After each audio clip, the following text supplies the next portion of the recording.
cagake agama lima waktu iku tansah dijogo kanthi istiqomah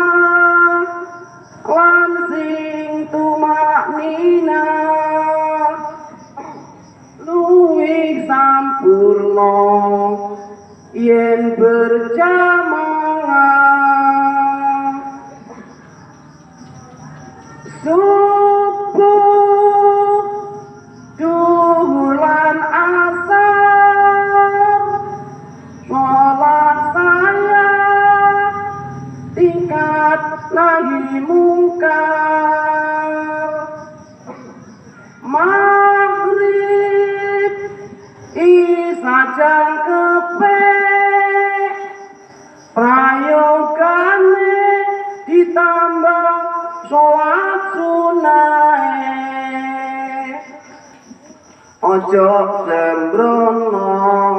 iku perintah agama ilingono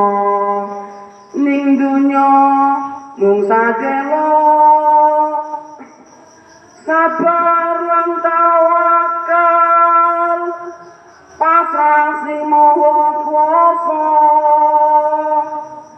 mugi kita waget munggah swarga Allahumma sholli wa sallim ala Sayyidina wa maulana Muhammadin ngadada mawil milahi sholatan daimatan bidawani mulkilahi wis wajine tansah dielingake wis wajibe padha nindakake agame wis kumandang wayahe sembahyang iku netepi dawuhe pangeran sholat wajib cagake agama lima waktu iku tansah dijogo kanthi istiqomah